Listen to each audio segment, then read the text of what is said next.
Cinta pertama Dewi bukanlah cinta yang mewah. Bukan kisah dengan bunga mawar dan puisi, melainkan sekadar obrolan singkat di bangku paling belakang kelas 12 IPA 2. Vino duduk di sana hampir setiap hari, dengan rambut acak-acakan dan kemeja sekolah yang tak pernah masuk ke dalam celana. Matanya sering sayu, tatapannya kosong, seolah dunia terlalu membosankan untuk dipikirkan. Tapi justru di sanalah Dewi jatuh cinta.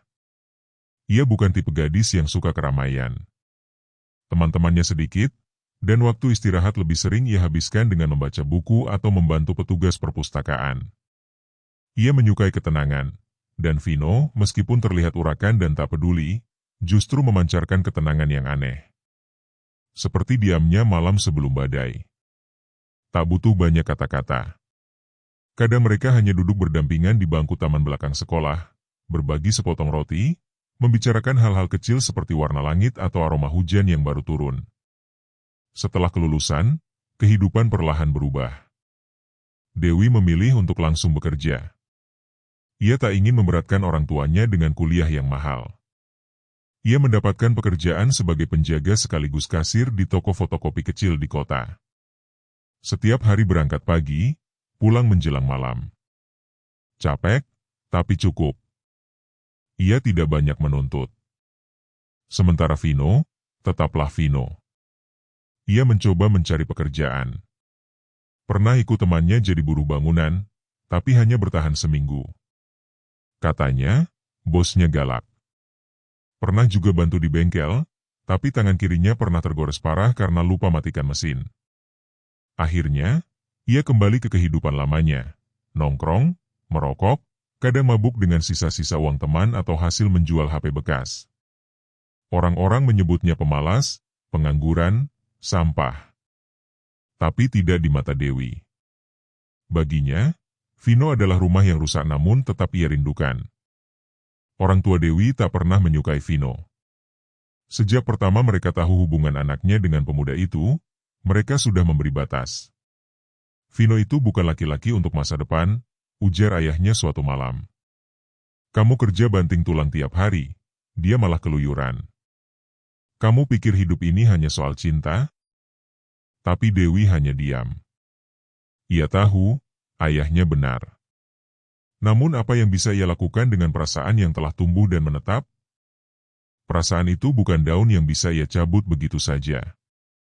Lalu datang hari itu. Vino datang ke rumah. Dengan kemeja pinjaman, sepatu berdebu, dan tangan yang terus berkeringat. Ia datang membawa niat melamar. Membuktikan bahwa ia serius. Bahwa cintanya tak hanya sekadar kata-kata. Dewi melihat harapan di matanya, meski samar. Tapi ia juga tahu, ia tahu sekali, bahwa harapan itu akan segera hancur. Ayah Dewi menatap Vino seolah menatap seekor kucing liar yang masuk rumah. Kau datang untuk apa? Vino mencoba bicara. Suaranya bergetar. Ia menyampaikan maksud melamar Dewi, bahwa ia ingin menikah dan menjadi suami yang bertanggung jawab. Tapi ayah Dewi tak mengizinkan ia menyelesaikan kalimatnya. Pekerjaanmu apa sekarang? Hening. Punya tabungan? Rumah? Rencana masa depan? Vino menunduk. Jangan berani datang ke sini lagi. Saya gak mau anak saya hidup susah karena ikut kamu. Dan hari itu, pintu ditutup tepat di depan wajah Vino. Hatinya remuk. Tapi Dewi tahu, lebih dari sakit ditolak, Vino merasa gagal. Ia tak pernah punya banyak dalam hidupnya. Dan malam itu, ia kehilangan satu-satunya hal yang membuatnya merasa berharga. Setelah itu, hubungan mereka tak lagi sama. Tidak berakhir, tapi tidak pula seperti dulu. Mereka bertemu lebih sembunyi-sembunyi.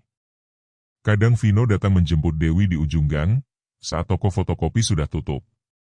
Mereka duduk di atas motor butut, berbagi cerita, kadang diam cukup lama hingga suara jangkrik terdengar jelas.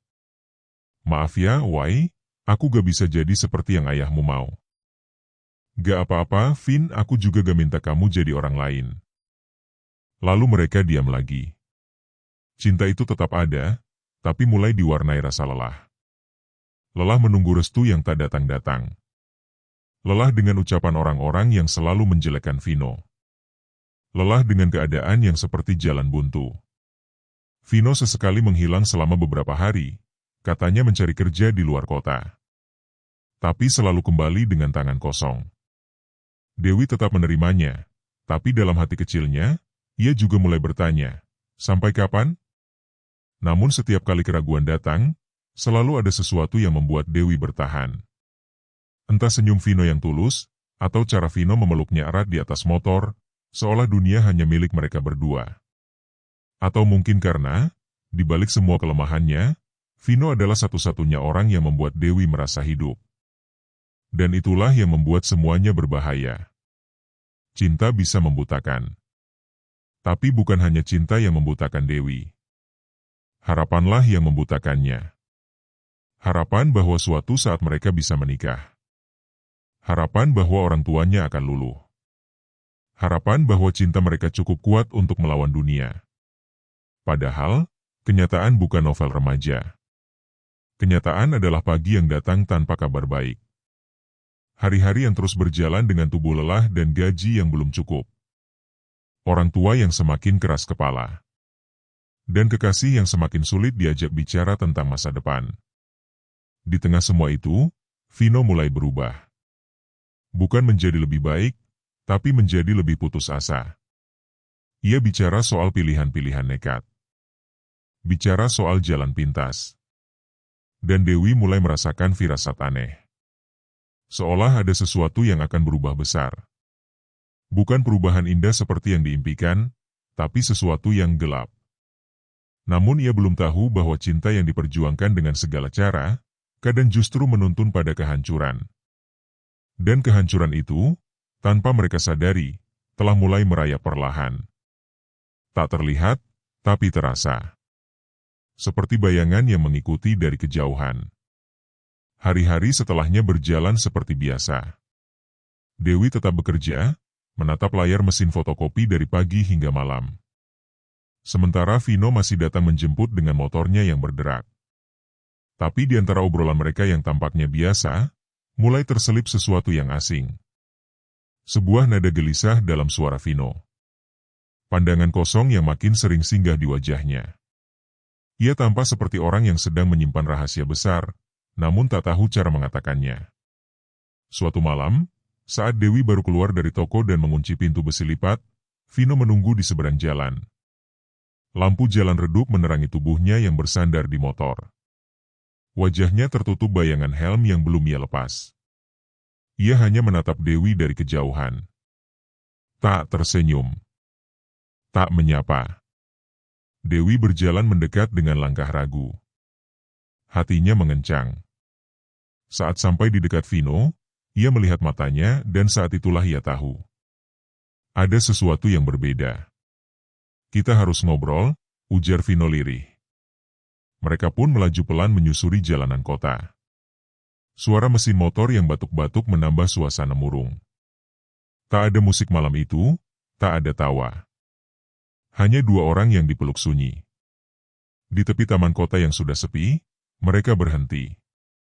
Vino duduk bersila di atas rumput, memeluk lutut. Dewi duduk di sampingnya, tapi jaga jarak. Angin malam menerbangkan helai rambutnya. Aku capek, Wai, ujar Vino akhirnya. Capek dicaci, dianggap gak berguna, diperlakukan kayak orang yang gak layak hidup. Dewi menunduk.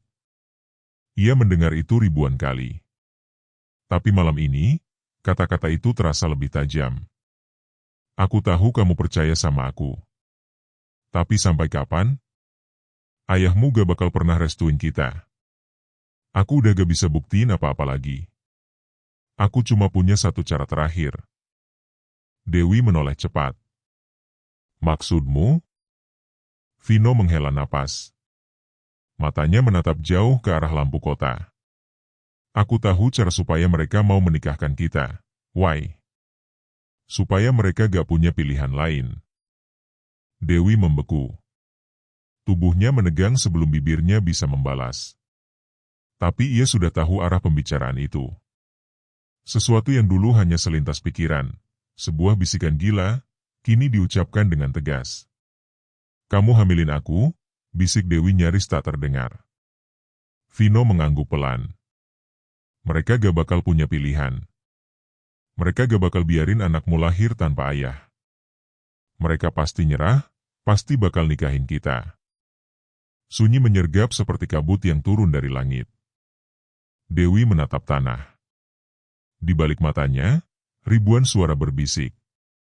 Suara orang tuanya, suara dirinya sendiri, dan suara kecil yang sangat ia kenal. Suara ketakutan. Aku gak siap, Vin. Aku tahu. Tapi kita gak punya pilihan. Kalau kita terus nunggu, kita bakal putus karena keadaan. Aku gak mau kehilangan kamu, Wai. Aku gak punya siapa-siapa selain kamu. Dewi mengatupkan giginya. Tangannya mencengkeram ujung rok. Malam semakin sunyi. Lampu taman padam satu persatu. Dan dalam kegelapan itulah benih dari sebuah keputusan tumbuh. Malam berikutnya, Dewi pulang seperti biasa. Pukul 9:15. Langit malam tampak berawan. Lampu toko sudah ia matikan, dan kunci pintu digantungkan seperti biasa di saku kecil tasnya. Ia berjalan menuju tempat biasa Vino menunggu, dan menemukan motor tua itu berdiri diam seperti bayangan masa lalu. Kita kemana? Tanya Dewi tanpa ekspresi. Vino tak langsung menjawab. Ia menyalakan mesin motor, lalu berkata pelan, gak bisa ke kosan teman. Udah penuh. Gak bisa sewa kamar juga. Aku gak punya cukup uang. Dewi menelan ludah. Terus? Vino menatap lurus ke depan. Ada tempat. Aman. Sepi. Gak bakal ada yang ganggu. Saat itulah hati Dewi bergemuruh. Ia tahu kemana mereka akan pergi. Makam? Vino tak menjawab. Ia hanya menatap jalanan gelap di depannya, lalu menekan gas pelan. Motor melaju membelah malam, dan Dewi hanya bisa memejamkan mata. Ia ingin menolak. Ingin berteriak bahwa ini gila, ini keterlaluan. Tapi lidahnya keluh. Ia telah sampai sejauh ini. Dan kini, tidak ada jalan kembali. Jalanan menuju makam terasa lebih panjang dari biasanya. Sunyi merayap di antara pohon-pohon, menutup suara jangkrik. Bahkan angin pun seperti menolak lewat malam itu. Awan tebal menggantung di langit, menutup bulan, membuat malam benar-benar gelap. Makam itu terletak di pinggir desa. Tak jauh dari kebun bambu dan lapangan bola yang jarang dipakai. Di siang hari, tempat itu terlihat biasa saja. Tapi di malam hari, nisan-nisan yang berjejer seolah menjelma penjaga dunia lain. Tak bersuara, tapi selalu mengawasi. Motor berhenti beberapa meter dari gerbang kecil yang sudah berkarat. Vino turun lebih dulu. Ia mematikan mesin dan menyandarkan motor di batang pohon. Dewi masih diam di atas jok, wajahnya pucat. Kamu yakin? Tanyanya pelan. Vino menatapnya, lalu mengangguk. Ini cuma tempat, Wai. Gak usah takut. Gak ada apa-apa. Tapi Dewi tahu, tempat itu menyimpan sesuatu. Ia ingat cerita neneknya tentang makam itu. Bahwa dulu pernah ada pasangan yang bunuh diri karena tak direstui, dan arwah mereka masih berkeliaran. Tapi cerita itu sudah lama sekali. Dan malam ini, ia tak punya pilihan selain berpura-pura lupa. Mereka berjalan melewati gerbang yang berderit saat disentuh. Ilalang tinggi menyambut mereka. Batu nisan berdiri diam seperti pasukan yang sedang tidur. Di tengah makam, ada satu pohon besar, beringin tua dengan akar menjuntai ke tanah, tempat yang dulu sering dipakai remaja uji nyali. Disitulah Vino berhenti. Ia menggelar jaketnya di atas tanah kering, lalu menoleh pada Dewi. Di sini aja. Cepat, sebelum ada yang lihat. Dewi berdiri terpaku. Tubuhnya menggigil, bukan karena dingin, tapi karena naluri dalam dirinya berteriak bahwa semua ini salah. Tapi ia juga tahu, malam itu bukan tentang benar atau salah. Malam itu adalah tentang ketakutan akan kehilangan. Maka perlahan, ia duduk di atas jaket itu. Dan di bawah beringin, di antara nisan-nisan yang sunyi, dua tubuh muda saling mendekap tanpa tahu bahwa mereka telah mengusik sesuatu yang lebih tua, lebih marah, dan lebih haus dari sekadar cinta. Namun pada detik terakhir sebelum tubuh mereka benar-benar melebur, Dewi menahan napas. Ada gemetar di dadanya, bukan karena dingin, tapi karena suara batin yang semakin nyaring, berbisik bahwa ini bukan tempat yang semestinya. Ia memandang sekeliling, dan hanya kegelapan yang menjawab. Bulan malam itu terhalang awan tebal. Cahaya dari jauh tak mampu menembus rimbun pohon dan batu nisan yang seakan saling merapat. Pohon beringin tua menjulang seperti raksasa bisu, mengawasi dari ketinggian. Sementara di sekeliling mereka, tanah tampak kering dan retak, namun lembab saat disentuh. Udara begitu pengap, dan suara jangkrik yang biasanya ramai justru hilang entah kemana. Vino duduk di sampingnya. Ia tak berkata apa-apa. Nafasnya berat, matanya penuh keraguan yang ia tekan dalam-dalam. Malam itu ia seperti berjudi dengan takdir. Dan sayangnya, taruhan terbesarnya adalah perempuan yang ia cintai. Dewi mencoba mengatur napas. Tangannya dingin, jari-jarinya gemetar. Ia meremas bagian bawah bajunya, mencoba menenangkan diri. Tapi suasana di sekelilingnya tak memberi ruang untuk tenang. Terlalu sepi. Terlalu sunyi. Bahkan detak jantungnya sendiri terdengar terlalu keras. "Vin," katanya lirih. Vino menoleh, tapi tak menjawab. "Apa kita gak keterlaluan?" Pertanyaan itu menggantung di udara. Tak ada jawaban. Hanya suara daun kering yang jatuh pelan di atas tanah, menandai waktu yang terus berjalan. Vino akhirnya bicara. Suaranya pelan, seperti menghindari sesuatu yang mungkin sedang menguping. "Kita gak punya tempat lain, Wai. Aku gak tega lihat kamu terus dihina orang tuamu. Aku gak tahan diperlakukan kayak sampah. Ini satu-satunya cara supaya kita bisa bersama." Dewi menggigit bibir. Matanya panas, tapi ia tahan tangisnya.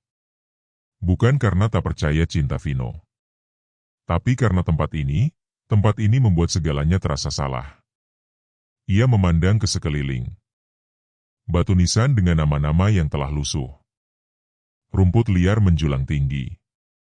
Ada yang berbentuk seperti jari, ada yang merunduk seperti tubuh renta. Semuanya tampak tak bersuara, tapi memancarkan aura yang tidak nyaman. Seolah makam ini menolak kehadiran mereka. "Aku takut," bisik Dewi. Vino menghela napas, lalu menggeser duduknya mendekat. "Aku juga, Wai.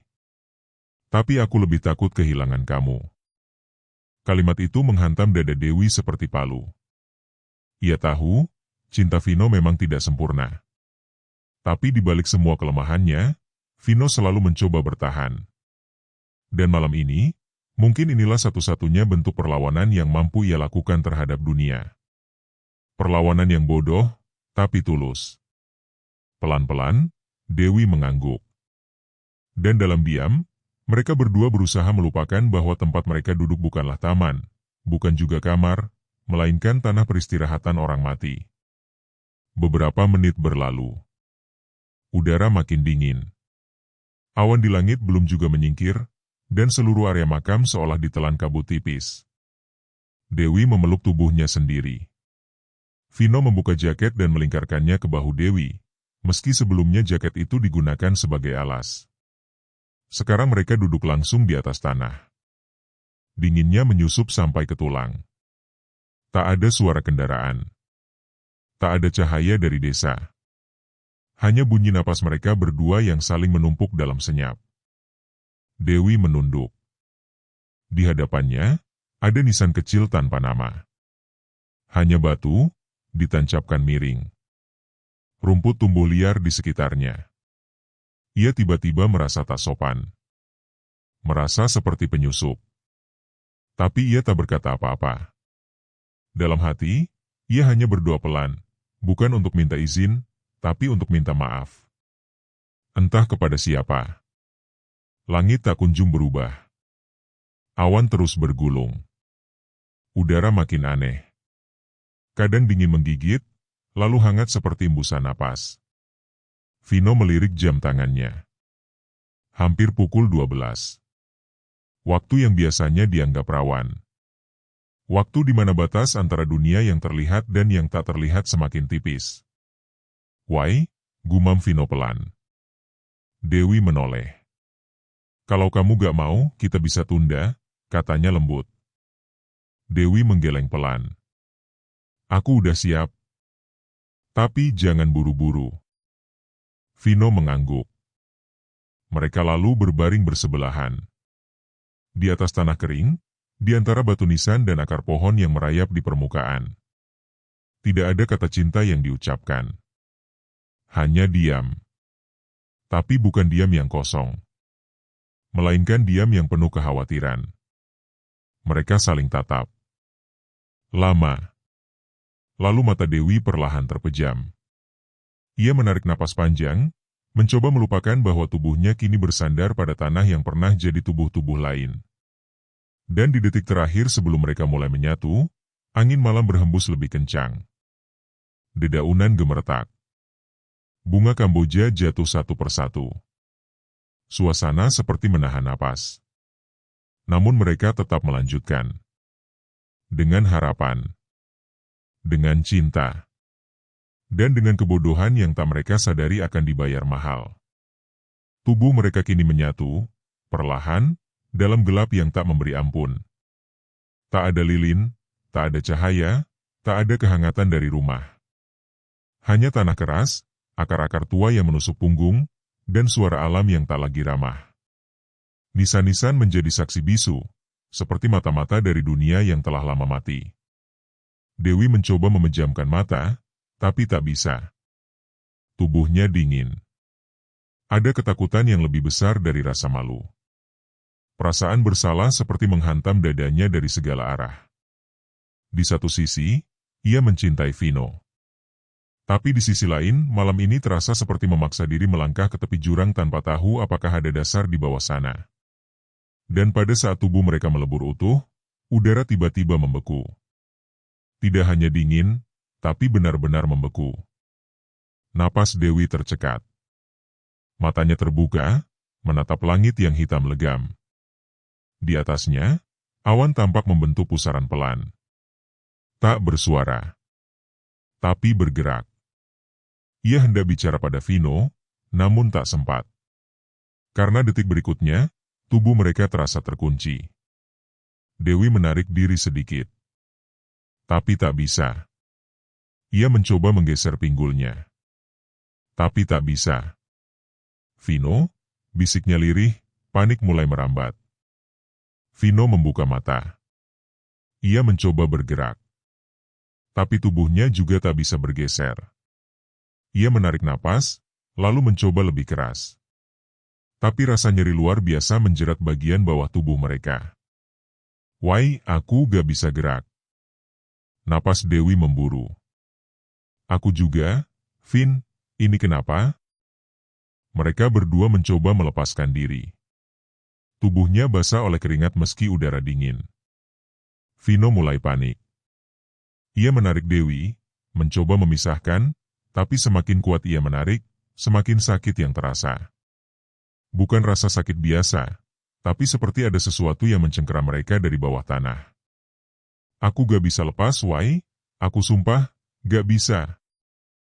Tangis Dewi pecah. Ia berusaha menutup tubuhnya, tapi tak mampu. "Tolong, Vin, aku takut." Mereka menggeliat seperti orang kesurupan, tapi tubuh itu tetap saling menempel. Tak ada yang bisa dilakukan selain meronta dan berdoa. Dan saat itulah mereka mendengarnya. Suara aneh. Dari belakang pohon beringin. Suara kain diseret di atas tanah. Pelan. Lambat. Berirama. Vino mendongak. Matanya membelalak. Mulutnya membuka, tapi tak ada suara keluar. Dewi ikut menoleh. Dan mereka melihatnya. Sosok putih. tinggi, tertutup kain kafan, kusam dan berlubang. Melayang, tidak berjalan. Sosok itu berhenti di antara dua nisan tua. Menghadap ke mereka. Tidak bicara. Tidak bergerak. Tapi kehadirannya langsung mengisi udara dengan aroma busuk yang menusuk. Seperti bau tanah basah yang bercampur darah. Pocong. Bukan legenda. Bukan bayangan. Ia nyata. Ia berdiri di sana. Vino mencoba berteriak, tapi suaranya tenggelam dalam gemetar. Dewi mencengkeram tanah. Tangannya menggali rumput dan tanah seperti mencari pegangan agar tak terseret ke dalam mimpi buruk ini. Apa itu? Vin, tolongin aku, suaranya nyaris tak terdengar. Sosok itu melangkah, atau melayang semakin dekat. Matanya tak terlihat, tapi aura pandangnya menusuk ke dalam tulang. Dan saat makhluk itu berhenti tepat 5 langkah dari mereka, udara tiba-tiba padam. Tidak hanya dingin, tidak ada. Seolah malam itu menutup seluruh pori-pori dunia. Kemudian terdengar suara. Bukan dari mulutnya, tapi dari sekitar. Berani kalian najiskan tanah ini? Suaranya berat. Parau. Bergema seperti keluar dari liang kubur. Vino gemetar. Ia memukul dadanya sendiri. Lepasin kami gak tahu, kami gak tahu. Kalian tahu tapi tetap lakukan. Dewi menangis semakin keras. Ia merasa seperti tenggelam. Matanya berputar, jantungnya berdetak kacau. Vino mencoba menarik tubuhnya sekali lagi. Tetap tak bisa. Rasa nyeri makin menjadi. Seperti ada paku yang menghujam dari dalam, mengikat mereka seperti dua bangkai yang dibalut satu kain kafan. Dan di puncak ketakutan itu, suara tawa kecil terdengar. Tawa anak-anak. Tapi kelam. Dan bergema. Dari segala arah. Di bawah nisan-nisan. Di balik pohon. Di atas langit. Dewi memekik. Tubuhnya kejang. Ia mencakar dada Vino. Lepasin aku. Lepasin aku, Vin. Aku gak mau mati di sini. Vino hanya bisa menangis. Ia menggigit bibirnya sendiri. Darah mengalir. Tapi tubuhnya tetap menyatu, terkunci. Seperti dua daging yang dilebur dalam satu luka. Langit menggelegar. Petir menyambar di kejauhan. Lalu hujan turun. Perlahan. Rintik kecil. Tapi air itu tak seperti biasa. Warnanya kelabu. Dan dinginnya seperti jarum. Pocong itu mulai bergerak lagi. Namun kali ini, bukan ke arah mereka. Melainkan mengelilingi mereka. Seperti melingkari dua jiwa yang tak bisa lari dari kutukan. Suara tanah terbelah terdengar dari balik tubuh mereka.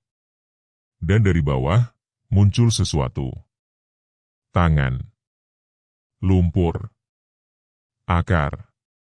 Dan cengkeraman yang tak terlihat. Malam itu, mereka menyadari satu hal. Ini bukan hanya soal gancet. Ini adalah hukuman. Tubuh mereka terkunci seperti besi yang dilas paksa. Otot menegang, urat menyatu, seolah ada kekuatan dari dasar bumi yang memaku mereka menjadi satu. Tak ada ruang untuk bergerak. Tak ada tempat untuk bernapas lega. Vino mencoba menarik dirinya untuk kesekian kali. Otot-ototnya berdenyut, napasnya tersengal. Tapi setiap gerakan hanya menghasilkan rasa nyeri yang luar biasa. Bagian bawah tubuh mereka seperti dibungkus tangan gaib yang mencengkeram dari dalam tanah. Tak kasat mata, tapi sangat nyata. Dewi menangis tak henti. Suaranya serak. Tubuhnya bergetar. Tapi air mata itu tak mampu menghapus rasa dingin yang merambat dari ujung kaki hingga tengkuk. Ia sudah berhenti merasakan rasa malu. Kini yang tersisa hanyalah teror. Petir menyambar lagi, kali ini lebih dekat. Langit bergetar. Pohon beringin tua itu tampak berayun pelan, seperti sedang tertawa dalam diam.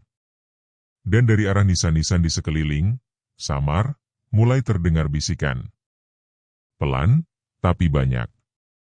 Seperti ratusan suara yang menggumamkan doa kematian dalam bahasa yang tak mereka pahami. Kalian telah menajiskan perjanjian lama. Kalian menyatu, tapi bukan dengan restu. Kini kalian jadi milik tanah. Suara-suara itu datang dari segala arah. Dari balik rerumputan, dari sela batu, bahkan dari bawah tubuh mereka. Seperti napas roh-roh lama yang telah bangkit untuk menagih harga yang tak bisa ditawar.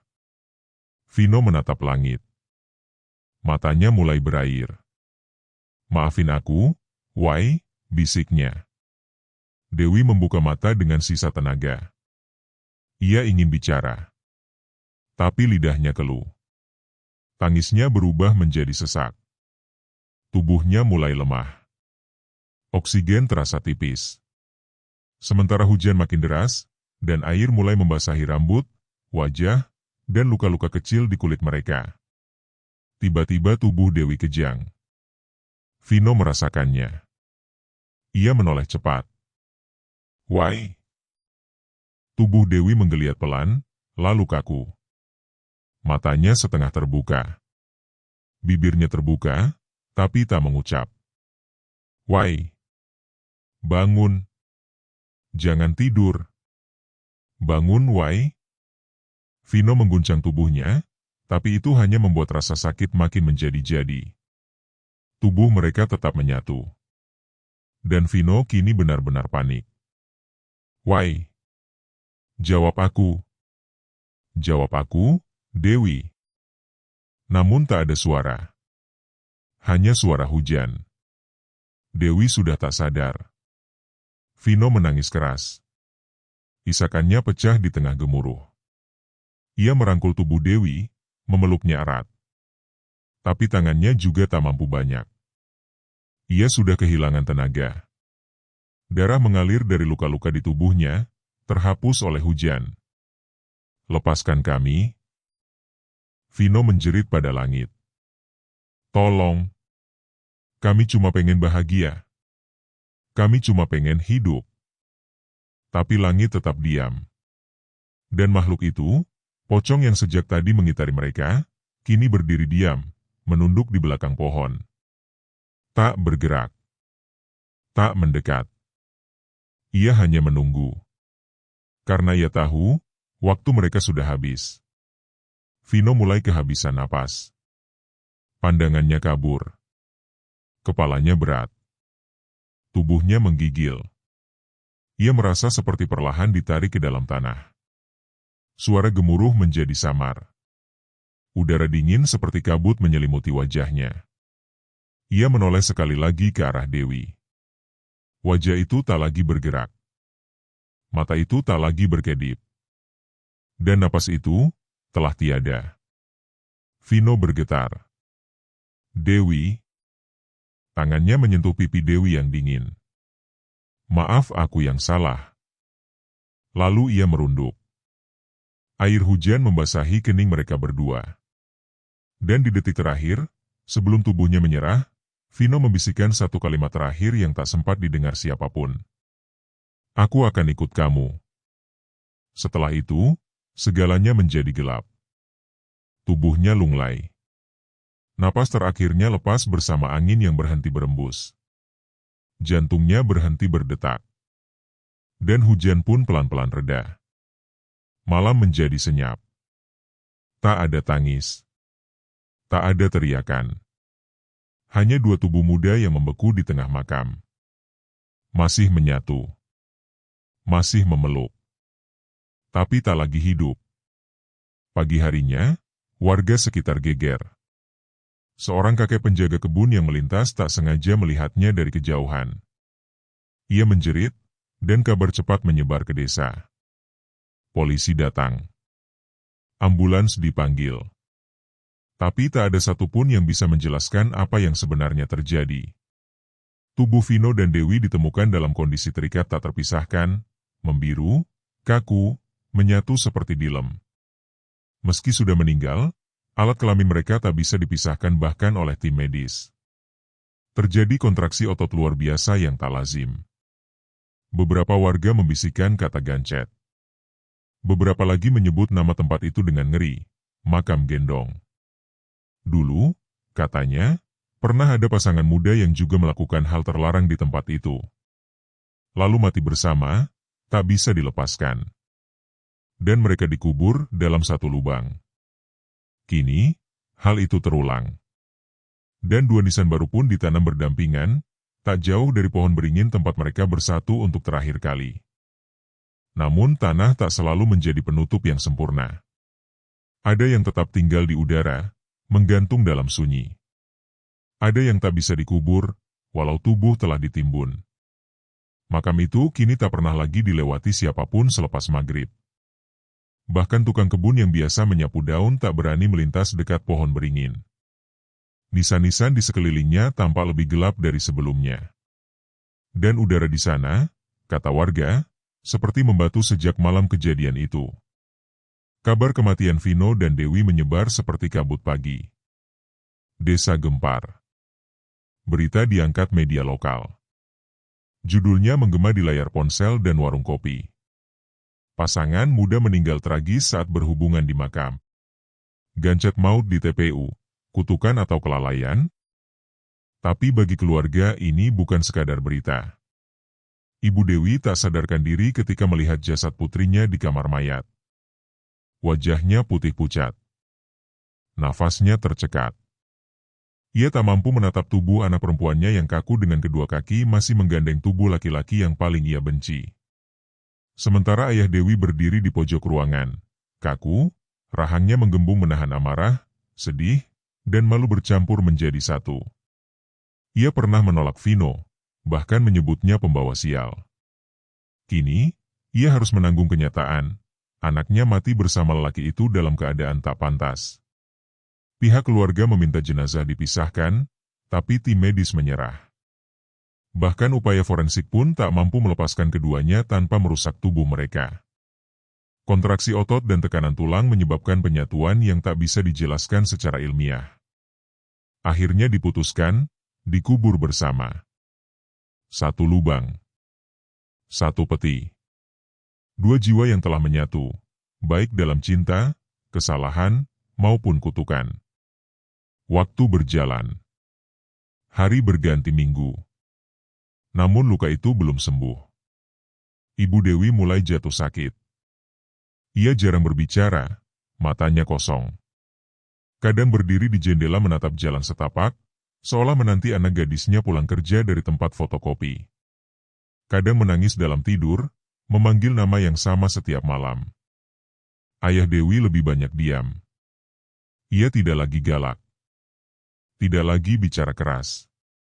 Tapi setiap pagi, sebelum ke ladang, ia berdiri di teras menghadap ke timur dan bergumam sendiri. Beberapa warga pernah mendengar ucapannya lirih. Maafkan Bapak Wai. Maafkan Nak. Sementara itu, makam tempat mereka meninggal kini jadi tempat yang dijauhi. Bahkan siang hari pun, udara di sana terasa aneh. Beberapa warga melaporkan kejadian ganjil. Seorang anak kecil mengaku melihat perempuan berambut panjang duduk di bawah beringin sambil menangis. Seorang pemuda lewat sore hari dan mendengar suara bisikan memanggil namanya dari arah nisan. Dan yang paling menakutkan, seorang penggali makam mengaku melihat dua bayangan berpelukan di balik kabut, lalu menghilang perlahan seperti asap. Rumor pun merebak. Makam itu angker. Mereka yang meninggal di sana belum benar-benar pergi. Cinta yang mereka paksa tumbuh telah menjadi kutukan yang menyelimuti tanah itu. Pemerintah desa sempat mengirim tim untuk membersihkan lokasi. Seorang ustaz didatangkan, bersama beberapa warga dan tokoh adat. Mereka membaca doa, menabur garam dan bunga 7 rupa. Tapi sejak malam itu, ustaz yang memimpin rukyah jatuh sakit. Demam tinggi, mimpi buruk, dan mengigau sambil menyebut satu nama. Dewi, jangan menangis di situ, pulang. Nak, pulang. Desa pun menyerah. Akhirnya, nisan mereka dibiarkan saja di sana, berdampingan dengan tulisan kabur karena hujan. Dewi Ramadhani, lahir tahun 1999, wafat tahun 2025. Vino Ardiansyah, lahir tahun 1998, wafat tahun 2025. Di bawahnya, tanah selalu lembab, meski hari-hari itu tak hujan. Beberapa orang percaya roh mereka terperangkap karena hubungan mereka tak direstui, dan lebih buruk lagi, dilakukan di tanah suci milik orang mati. Ada yang bilang, mereka masih sering berbisik di malam Jumat. Ada pula yang berkata, mereka menyesal. Tapi yang lebih sering terdengar adalah cerita dari tukang ojek malam, yang kadang melintas tak jauh dari area itu, dan melihat dua sosok berdiri diam di bawah pohon beringin. Tak bergerak. Tak bicara. Hanya memandang sepi ke arah jalan desa, seperti menunggu sesuatu. Maka berakhirlah kisah dua anak manusia yang memaksa takdir dengan cinta yang belum waktunya. Mereka menantang restu, melawan norma, dan bersandar pada harapan kosong bahwa sebuah janin bisa mengubah dunia. Nyatanya, yang datang bukan kehidupan tapi kematian. Kini mereka berbaring dalam pelukan abadi, tak bisa dipisahkan oleh tangan manusia. Tubuh mereka mungkin telah diam, tapi bisikan mereka masih terdengar bagi mereka yang cukup berani mendekat. Dan malam di pemakaman itu tak pernah benar-benar menjadi malam biasa lagi.